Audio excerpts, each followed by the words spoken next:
तो नमस्ते भाइयों और उनकी बहनों। आदिपुरुष नामक चलचित्र में कई ऐसी बातें हैं जो वास्तविकता यानी रामायण के अध्यायों का अपमान करती है, जैसे बजरंग का इंद्रजीत कुंभकर्ण के हाथों से मार खाना या राम सेतु बनाने से पहले यज्ञ न करना इत्यादि। तो मुझे लगता है मैं शायद बहुत लेट हो गया वीडियो बनाने के लिए, लेकिन फिर भी आज हम इनमें से कुछ विषयों पर गहन दृष्टि डालेंगे। नंबर 1, बहन का प्रतिशोध। काफी सारे लोगों को लगता है कि रावण अपनी बहन का प्रतिशोध लेने गया था। बेसिकली जब शूर्पणखा दरबार में पहुंचती है तो उन्होंने वहां पर अपनी आपबीती बताई और माता सीता का शारीरिक सुंदरता का गहन विवरण किया। अब सभा लगी हुई थी, मगर रावण सीता की सुंदरता का विवरण सुनकर काम संतप्त हो गया, क्योंकि जिस तरह का गहन विवरण शूर्पणखा ने दिया था सीता मैया का, उनकी आंखों के बारे में बताया था, उनके मुख के बारे में बताया था, उनके कोमल होठों के बारे में बताया था, शरीर के बारे में बताया था, जिसको सुन रावण काम संतप्त हो गया। अब पूरी सभा लगी हुई थी, लेकिन फिर भी अपनी उत्सुकता को ना रोक वह खुद सीता मैया का हरण करने के लिए गया। अब सोच कर देखो, वह चाहता तो अपनी सभा में से किसी को भी भेज देता कि जाओ सीता मैया को उठा लाओ, या जाओ मेरी बहन का प्रतिशोध ले आओ, या जाओ अपनी बुआ का प्रतिशोध ले आओ। इंद्रजीत थे और भी बहुत सारे लोग थे, विभीषण थे। फिर ऐसी कौन सी महान विपत्ति आ पड़ी थी कि रावण को खुद जाना पड़ा प्रतिशोध लेने के लिए अपनी बहन का। और वो सब छोड़ो, तुमने अगर आदिपुरुष देखा है तो वहां पर वो उल्टा वेल्डिंग कर रहा होता है और उसके सर पर मुकुट भी नहीं होता। I mean, वैसे तो किसी राजा के सर पर मुकुट नहीं था पूरी मूवी में। आई डोंट नो कि वो कैसे क्लियरफाई कर रहे थे कि मूवी में कोई राजा भी है। नंबर 2, रावण का वरदान। रावण को ब्रह्मदेव और शिव से वरदान प्राप्त थे, वो भी कई प्रकार के। रावण ने ब्रह्मदेव से अमृत मांगा था, अमर होने का वरदान मांगा था, जो ऑब्वियसली ब्रह्मदेव ने मना कर दिया था। पर उसके बदले यक्ष, देवता, गंधर्व, जंगली जानवर, असुर, नागा, पक्षी उसका वध ना कर सकेंगे, इस पर तथास्तु बोला था। लेकिन एक बात थी जो रावण ने नहीं बोली थी, मनुष्य। उसने इस पूरी वार्तालाप के बीच में मनुष्य शब्द का इस्तेमाल नहीं किया, क्योंकि उसे लगता था कि मनुष्य तुच्छ होते हैं, वह उसका वध नहीं कर सकते, और उसकी यही सोच आगे चलकर उसकी मृत्यु का कारण बनी। उसने ब्रह्मा से अस्त्र शस्त्र मांगे, अस्त्र शस्त्रों का सारा ज्ञान मांगा, तीनों लोगों का राजपाट मांगा, और फिर उसने भगवान शिव से उनके अस्त्रों को भी मांग लिया, जैसे चंद्रहास। अब इन सब वरदानों से रावण लगभग अमर तो हो चुका था। नंबर 3, हनुमान। बेसिकली मूवी में बजरंग यानी कि हनुमान जी को बहुत ही ज्यादा अपमानित किया है, हनुमान जी को मार खाते हुए दिखाया है कुंभकर्ण से। इंद्रजीत ने जाल फेंका, उसमें बंद है हनुमान जी, जबकि वास्तविकता में हनुमान जी को जब इंद्रजीत पकड़ने आए थे तो उन्होंने अपने ब्रह्मास्त्र का इस्तेमाल किया था। अब हनुमान जी चाहते तो वह उसे ओवरपावर कर सकते थे बहुत आसानी से भाई, मगर वे उसे सम्मान देते हैं, जिस वजह से ब्रह्मास्त्र उन्हें कोई हानि नहीं पहुंचाता और उनके आसपास लिपट जाता है। और रही बात उस सीन की, जब हनुमान जी माता सीता से मिलने गए थे, तो वो सीन कुछ इस तरह था कि सूक्ष्म रूप दही सियाही दिखावा, विकट रूप धरी लंक जलावा। सूक्ष्म रूप मतलब छोटा रूप, उन्होंने अपना रूप बहुत छोटा किया था जब अपनी माता सीता से मिले थे छुप के। उसके बाद उन्हें भूख लगी, इसलिए वे वन में फल गाने गए, और तब यह सूचना लंकेश के दरबार तक पहुंची कि कोई उपद्रव वानर हमारे वन में आतंक मचाए हुए, और इंद्रजीत गए और पकड़ के लाए। और फिर उसके बाद कि विकट रूप धरी लंक जलावा, विकट रूप, उसके बाद जब ये तेल तेरे बाप का, कपड़ा तेरे बाप का हो गया, मतलब आदिपुरुष में इस तरीके से बोला गया है, बट जब उनकी पूंछ पर कपड़ा बांधा गया तो कपड़ा छोटा पड़ रहा था, तेल लगाया गया तो तेल कम पड़ रहा था, क्योंकि पूंछ बढ़ती ही जा रही थी, कपड़ा खत्म होता जा रहा था। लेकिन जब अंततः तेल लगा दिया गया, कपड़ा लगा दिया गया और आग लगाई गई, तब हनुमान जी ने अपना रूप इतना विशाल कर लिया कि उन्हें बहुत समय नहीं लगा था उस पूरी लंका को जलाने में और शनिदेव को रावण के चंगुल से छुड़ाने में। और रही बात बजरंग की पिटाई जो कुंभकर्ण ने की, उसके विषय में मैं तुमको सिर्फ इतना बताऊंगा। रामचरितमानस के किष्किंधा कांड में जामवंत जी कहते हैं कि क्यों चुप सदेहु बधेलु हनुमाना, बल बुद्धि विवेक विज्ञान निधाना, कौन सो काज कठिन जग माही, जो नहीं होए तात तुम पाही। बहुत छोटी लाइन में तुमको बताऊं तो ये है कि भाई हनुमान, आपके पास क्या नहीं है? लिटरली आप पे बल है, बुद्धि है, विवेक है, विज्ञान है, ज्ञान है पूरे ब्रह्मांड का, और ऐसा कौन सा काम उसके बाद आने को पड़ रहा है जो आपसे नहीं हो रहा है? अगर इसको मैं तुम्हारे लिए थोड़ा सा और इलैबोरेट करके बोलूँ तो मैंने इंग्लिश में कुछ लिखा है कि he is mahayogi when it's comes to yoga, he is mahatantrik when it's comes to tantra, he is mahagyani when it's comes to knowledge, he is mahagayak when it comes to sangeet, he is mahakarnacharya, he is mahabhakta when it's comes to bhakti, he is बाल ब्रह्मचारी when it's come to surrender. He is Jitendriya when it comes to control.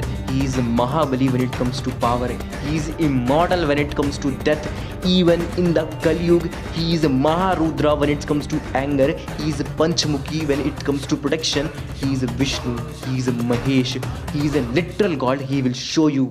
Number 4, एक राक्षस का जन्म ग्रहों की ऐसी दशाओं में हुआ कि उसकी इच्छा ही उसकी मृत्यु हो, ऐसा गौरव उसके साथ उसके जन्म से ही जुड़ गया। फिर तपस्या से ब्रह्मदेव से हर युद्ध जीतने का वरदान प्राप्त किया, जिसके लिए उन्हें अपनी कुल देवी प्रत्यांगिरा का यज्ञ करना होगा। हाँ, तुम सही सोच रहे हो, मैं इंद्रजीत की बात कर रहा हूँ, जिसके पास ब्रह्मांड अस्त्र, पुष्पास्त्र, वैष्णवास्त्र, नागपाश जैसे अस्त्र थे और उसके पास एक ऐसा रथ था जो मन की गति से चलता था और उसके बाद भी जिसे अति महारथी कहा जाता है। अब अति महारथी का मतलब अगर तुम्हें नहीं पता तो ये वह महारथी होते हैं जो 12 महारथियों को एक साथ अकेले हराते। और महारथियों में तुमको पता है कौन आते हैं? हनुमान, रावण, इंद्र, ये सभी लोग महारथियों में गिने जाते हैं। तो सोचो इंद्रजीत कितना बलशाली था, वो कितना बलवान होगा जैसे नियति, प्रकृति और भगवान ने सराहा हो। और 2 अंतिम वजह जो तुम्हें जाननी चाहिए जिसकी वजह से इंद्रजीत वीर गति को प्राप्त हुए। पहला, उनका यज्ञ भंग कर दिया गया था। दूसरा, वे दुविधा में थे कि उनको क्या करना चाहिए। पितृ धर्म का पालन करने के लिए पिता का साथ देना चाहिए जो अधर्म कर रहे हैं, या विभीषण की तरह धर्म की तरफ से लड़ना चाहिए। इंद्रजीत ने कई बार अपने पिता रावण को समझाया पिता की माता सीता को लौटा दें, पर काम से संतप्त रावण के अहंकार और घमंड ने उसे ऐसा ना करने दिया।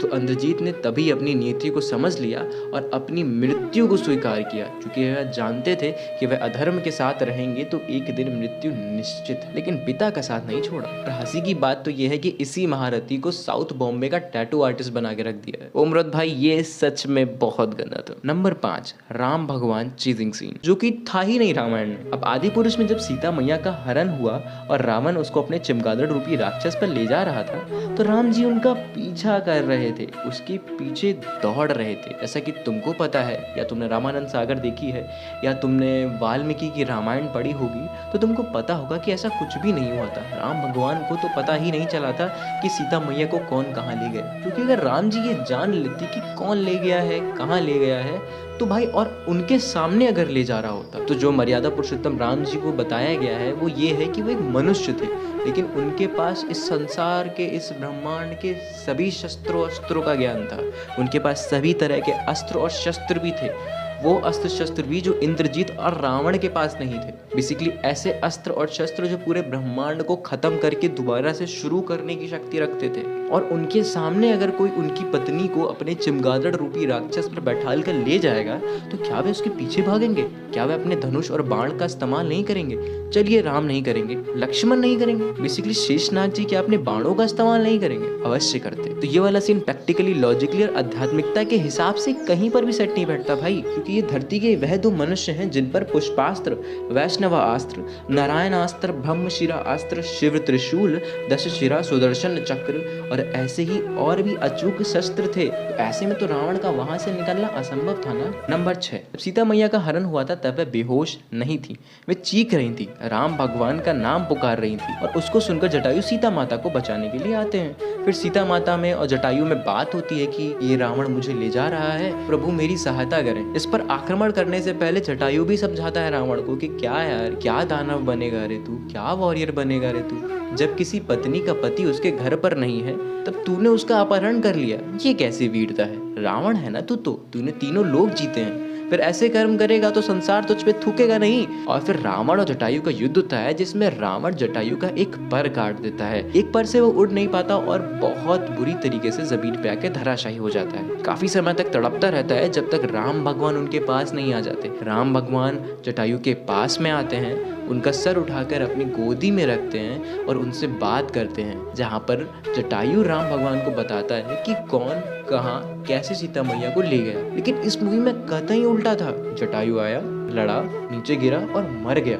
लिटरली राम भगवान के पैरों के पास गिरता है आके और राम भगवान चले जाते हैं, उसकी तरफ देखते भी नहीं है। हालांकि बाद में लौट के आते हैं पर वे कभी भी ऐसा नहीं करते। नंबर 7, सबरी के बेर। एक वृद्ध नारी कई वर्षों से अपनी कुटिया को सजाती और राह में पुष्प बिछाती थी, इस आस में कि एक दिन मेरे राम आएंगे। वे प्रतिदिन फल तैयार रखती और जब राम और लक्ष्मण जी आए मैया सबरी की कुटिया में तो मैया रो पड़ी। तो मैया ने अपने आंसू से प्रभु के चरण स्वच्छ किए और तत्पश्चात उन्हें बेर दिए जो वे प्रतिदिन चुनकर चख कर लाती थी। कहने को तो वे झूठे थे पर वे प्रेम, मासूमियत, ममता और तपस्या रूपी रस से भरे हुए थे, जिन्हें राम जी ने एक मुस्कान के साथ ग्रहण किया और लक्ष्मण ने शंका के साथ। और मैया सबरी सुग्रीव का मार्ग बताती हैं और राम भगवान उन्हें नवधा भक्ति की कथाएं सुनाते हैं, जिसे सुनकर वह देह त्याग ज्योति बन धाम को चली जाती है। और आदि पुरुष में सबरी माता खुद चलकर बेर हाथ में लेकर आती है राम भगवान के पास और उन्हें खिलाती हैं और अग्नि में कूद जाती हैं। ये थोड़ा अजीब नहीं था? नंबर 8, राम हनुमान मिलाप। जब हनुमान ये निश्चित करने के लिए आए कि ये जो दो मनुष्य आ रहे हैं ये कौन है, तो उन्होंने एक ब्राह्मण का रूप धारण किया और राम और लक्ष्मण के समीप आकर